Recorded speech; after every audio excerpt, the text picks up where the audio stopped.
It is 2 a.m., and the silence is deafening.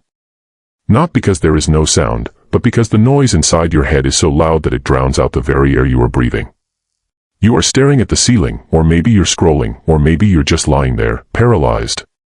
And there it is. The thought. The one that has been sitting on your chest like a stone since you woke up for far. The problem that refuses to be solved, the worry that refuses to be soothed, the knot in your stomach that no amount of rationalization can untie. You have tried everything. You have made lists. You have played out every scenario in your mind, running the simulations until your brain feels like it is short-circuiting.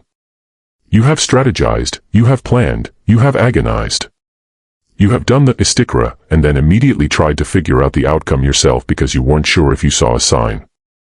You have done the dhikr, but your heart wasn't in it because your mind was still back in that problem, trying to force a door open that has been sealed shut by the one who seals and opens all doors. And the reason it won't let you go isn't because it is the biggest problem in the world. The reason it won't let you go is because you are holding onto it so tightly that your knuckles have turned white. You believe, deep down in a place you don't want to admit, that if you stop holding on, it will all fall apart. You are the anchor. You are the captain. If you don't figure it out, who will? But here is the truth that sits in the shadows of your overthinking. You were never the one holding it up. You were just the one holding it back. This problem that won't let you go is not a punishment. It is a pressure cooker designed to break your ego. It is the divine interruption that shatters the illusion of your control. Because Allah doesn't send these persistent, nagging anxieties into your life to destroy you. He sends them to exhaust you. He wants you to reach the point of utter desperation where you finally look up and admit, I am incapable. I am insufficient. I am weak. And in that admission, there is a reset. Letting go of this problem is not about being passive. It is not about throwing your hands up in the air and walking away from your responsibilities. It is about changing the posture of your heart. It is the shift from carrying the mountain on your back to planting your feet firmly on the ground, doing the work with your hands, but looking up to the one who moves the mountain. It is the realization that the plan you are so worried about failing is merely a speck in the ocean of His infinite wisdom. Tawakkul is not trust that He will give you exactly what you want. Tawakkul is the profound, soul-shaking trust that He will give you what you need, even if that need comes wrapped in the thorns of rejection or the pain of delay. It is the courage to say, I have done my part, and now I hand the outcome to you, and to actually mean it. The problem won't let you go because it is your training ground. It is the spiritual gym where your faith is built. It is the fire that burns away the chaff of your arrogance until only the pure gold of reliance on Allah remains. So, how do we step off this hamster wheel? How do we break the fever of this obsessive thought? It starts with a single, terrifying act, loosening your grip. It starts with the realization that the world will not end if your plan fails, because the world is not in your hands. It is in His. Let's begin to quiet the noise. Let's stop listening to the problem and start listening to the one who holds the solution. There is a specific kind of exhaustion that comes not from physical labor, but from the relentless hum of a thought that refuses to leave you alone. It is the first thing you reach for when you wake up, before you even check your phone, before you remember to say your morning adhkar.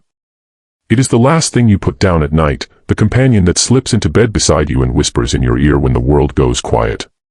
This is not a passing concern or a fleeting worry. This is the unshakable itch, the splinter under the skin of your consciousness that you cannot stop picking at, no matter how much it hurts.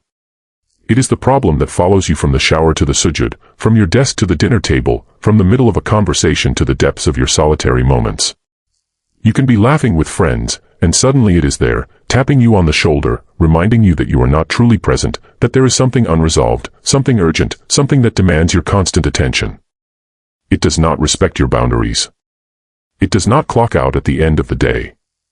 It does not care that you are tired, that you have other responsibilities, that you have been carrying it for weeks, months, or even years. This is the problem that has become a permanent resident in your mind, and it has overstayed its welcome so thoroughly that you have forgotten what silence feels like. This persistent companion is more than just a stressful situation. It is a symptom of a deeper attachment, a sign that your heart has become entangled in something that was never meant to hold your entire being captive. When a problem follows you into the sacred space of your prayer, when it interrupts your connection with your Creator, when it steals the tranquility of your salah and replaces it with frantic mental calculation, you know it has crossed a line. It has become an idol, not of wood or stone, but of worry and overthinking. You are giving it the attention that belongs only to Allah, and in doing so, you are feeding it, nourishing it, allowing it to grow stronger with every passing moment of rumination. The very act of replaying scenarios, imagining outcomes, and rehearsing conversations is a form of worship you are offering to your anxiety. You are bowing down to the problem instead of bowing down to the one who has full authority over it. And yet, there is a strange familiarity in this torment. As painful as it is, there is a comfort in the constant hum of the problem, because it gives you the illusion that you are doing something, that you are engaged, that you are in control. The silence that would come from letting go feels terrifying, because in that silence, you would have to face the void, the unknown, the surrender that you are not ready to make. But understand this, the problem will not leave you until you stop feeding it with your attention. It is sustained by your obsession, fueled by your sleepless nights, and watered by your tears of frustration. You are watering a weed and wondering why it grows. The unshakable itch is not a punishment from Allah, it is a signal, a flashing red light on the dashboard of your soul, telling you that something is misaligned. It is telling you that you have placed your trust in your own ability to solve, to plan, to control, and you are burning out under the weight of that misplaced trust. The itch will remain until you realize that you are not the healer of your own wounds, that you are not the solver of every puzzle, that you are not the keeper of the outcomes. The itch is the call to scratch a different surface, to reach for the remembrance of Allah instead of the replay of your fears, to replace the constant chatter of your mind with the stillness of Tawakkul. The problem won't let you go because you haven't truly asked yourself whether you want to be free, or whether you have grown too accustomed to the pain. There is a quiet, almost invisible arrogance that lives at the core of our overthinking, and it disguises itself as responsibility. We tell ourselves that we are simply being diligent, that we are covering our bases, that we are leaving no stone unturned in our quest for a solution. But beneath that respectable veneer lies a much more uncomfortable truth. We secretly believe that we are capable of engineering our own salvation. We believe that if we just think about the problem hard enough, from enough angles, with enough intensity, we will eventually stumble upon the magic formula that unlocks the door. This is the illusion of control, the seductive whisper that says, you are the one in charge here. If you don't figure this out, no one will. If you don't hold it together, everything will crumble into dust. And so we clutch at our plans like a lifeline, convinced that our mental labor is the only thing standing between us and total disaster. We analyze, we predict, we prepare for every possible outcome except the one that matters most, the outcome that Allah has already written for us. We exhaust ourselves trying to bend reality to our will, forgetting that reality bends only to the will of its creator. This illusion is particularly dangerous because it feels so productive. It feels like we are taking ownership of our lives, like we are being proactive and responsible. But what we fail to realize is that we are carrying a weight that was never meant for our shoulders. Allah did not design you to hold the entire universe together. He did not create you to know the unseen, to predict the future, to control the hearts of others, or to force circumstances into submission. He created you to strive, to act, to do your part, and then to release the outcome to Him. But the illusion of control traps you in a loop of perpetual anxiety because it demands that you be something you are not, all-knowing, all-powerful, and ever-present. You are trying to play the role of the divine in your own life, and you are burning out because you were never meant to fill that role. The problem that won't let you go is not actually the problem itself, it is your refusal to admit that the problem is bigger than you, that it is beyond your capacity, and that your constant thinking is not solving anything, but merely exhausting you. When you cling to the illusion of control, you are essentially telling Allah that His plan is not enough, that His timing is too slow, that His wisdom is insufficient, and that you need to step in and fix what He has allowed to break. You are dismissing the core of Tawakkul, which is the absolute certainty that Allah's knowledge encompasses what you cannot see, that His mercy covers what you cannot fix, and that His power extends to what you cannot change. The truth is, you were never in control to begin with. You were never the captain of your own fate.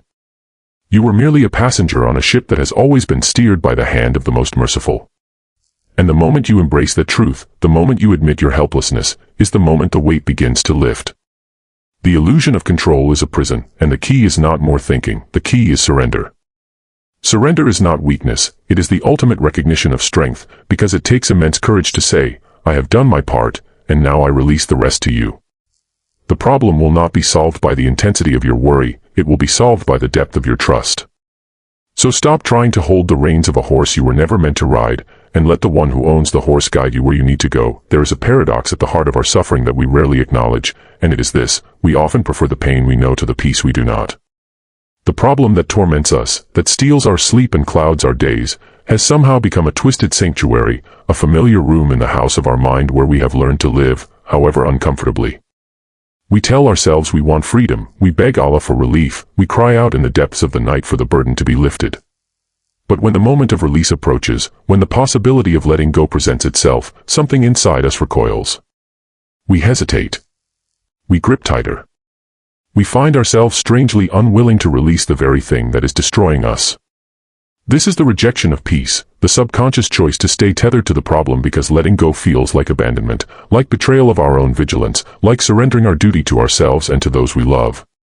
We have become so identified with our worry that we no longer know who we are without it. The problem has become our identity, our purpose, our reason for staying alert and engaged. Without it, what would we think about? What would we do with all that mental energy? Who would we be if we were simply at peace? This rejection of peace is rooted in a deep misunderstanding of responsibility. We have convinced ourselves that to let go of the problem is to stop caring, that to release the anxiety is to become negligent, that to trust in Allah fully is to abandon the means that He Himself has commanded us to take. But this is a trap, a whisper from the one who delights in our misery. Peace is not the enemy of action, peace is the foundation upon which effective action is built. When you are in a state of panic, your decisions are clouded, your judgment is impaired, and your heart is disconnected from the divine guidance that could lead you to a solution. The very peace you reject is the key that unlocks clarity, the stillness that allows you to hear the whisper of your Lord amidst the chaos of your thoughts. But you have grown accustomed to the noise.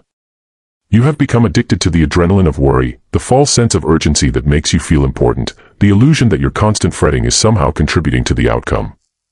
It is not. Your worry changes nothing except your health, your peace, and your relationship with Allah. It does not move mountains, it only buries you beneath them.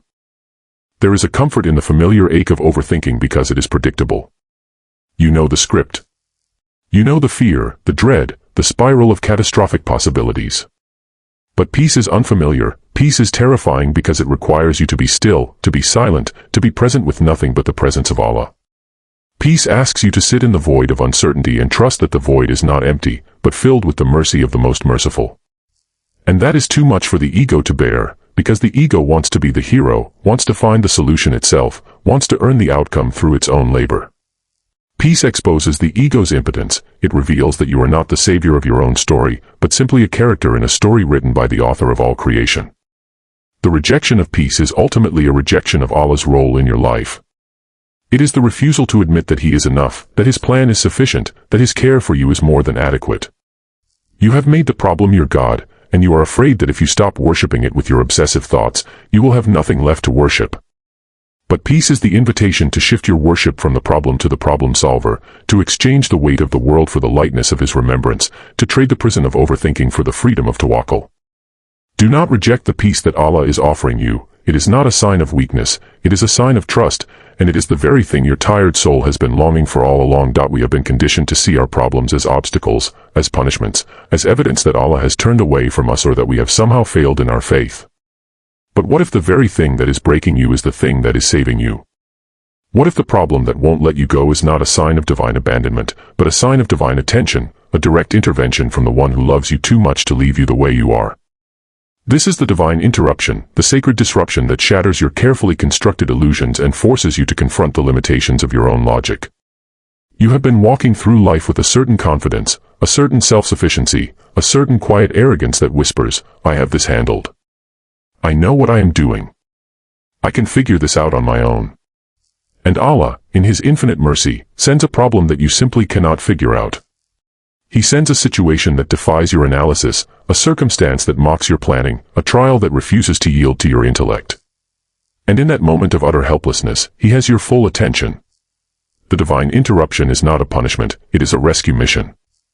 It is the alarm clock that wakes you from the slumber of self-reliance, the earthquake that shakes the foundations of your ego, the storm that washes away the sandcastles of your earthly plans so that you can build on the solid rock of His will.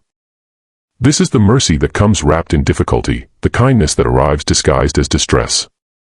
Allah sends these persistent, nagging anxieties into your life not to destroy you, but to exhaust you, to bring you to the point of utter desperation where you finally look up and admit, "I am incapable. I am insufficient. I am weak. I have no power and no might except with you. That admission is the door to everything. It is the key that unlocks the treasures of divine assistance, the breakthrough that comes when you stop trying to break through with your own force. The problem that won't let you go is the divine hand pressing down on your shoulder, gently, firmly, relentlessly, until you bend your knee, until you lower your head, until you submit to the reality that you are not the master of your fate, but a servant of the master of all fates. And that is not a defeat. That is the greatest victory you will ever achieve, because it is the victory over your own ego, the victory over your own limited understanding, the victory over the illusion that you know what is best for yourself. Allah says in his book, perhaps you hate a thing and it is good for you, and perhaps you love a thing and it is bad for you. And Allah knows, while you know not. The problem that you despise, that you pray to be removed, that you cannot stop thinking about, may be the very thing that is saving you from a greater calamity, the very thing that is purifying your character, the very thing that is elevating your rank in the sight of Allah. You see the surface, the immediate pain, the inconvenience, the uncertainty. But Allah sees the depth, the long-term benefit, the spiritual growth, the transformation of your heart. He interrupts your life not because he wants to harm you, but because he wants to heal you. He disrupts your plans because he wants to give you something better than your plans. He allows the problem to persist because he wants to break your attachment to the world and attach you to him. So do not see this problem as an enemy. See it as a messenger from your Lord, a messenger that has come to deliver you from the prison of your own thinking, to guide you back to the path of Tawakkul, to remind you that you are not alone, that you have never been alone, and that the one who sent this trial is the same one who will see you through it. The divine interruption is the mercy that pulls you back from the edge of your own destruction, the hand that catches you when you are about to fall into the abyss of your own making, and the light that illuminates the darkness of your confusion. Embrace it, because it is the path to your reset. We have been taught to misunderstand Tawakkul, to reduce it to a passive resignation, a quiet giving up, a spiritual shrugging of the shoulders that says, whatever happens, happens. But this is a distortion, a shallow reading of a concept that is meant to be the bedrock of the believer's soul. True Tawakkul is not the absence of effort, it is the presence of trust while your hands are still moving, while your feet are still walking, while your mind is still planning and your heart is still striving. It is the anchor that holds you steady in the storm, not by keeping you from moving, but by keeping you from drifting into the chaos of fear and despair. The anchor of Tawakkul is what allows you to plant your feet firmly on the ground, to do the work with your hands, to take the means that Allah has commanded, but to look up to the one who moves the mountains, to tether your heart to the one who holds the keys to every locked door, to place your ultimate reliance not on your own effort, but on the one who has power over all things. This is the courage that transforms your anxiety into action, your panic into productivity, your sleepless nights into peaceful surrender. It is the realization that you are not responsible for the outcome, only for the effort, and that the outcome belongs to Allah, the best of planners. When you anchor yourself into Tawakkul, you are making a bold declaration, I have done my part, and now I release the rest to you. This is not a statement of defeat, it is a statement of profound faith. It is the declaration that you believe in Allah's wisdom more than you believe in your own plans, that you trust His timing more than you trust your own urgency, that you have certainty in His mercy more than you have fear of His decree. This is the anchor that keeps you from being swept away by the currents of overthinking, the anchor that holds you steady when the waves of uncertainty crash against your soul. Without this anchor, you are adrift, tossed to and fro by every worry, every fear, every imagined catastrophe. With this anchor, you are stable, grounded, secure, even when the waters around you are raging.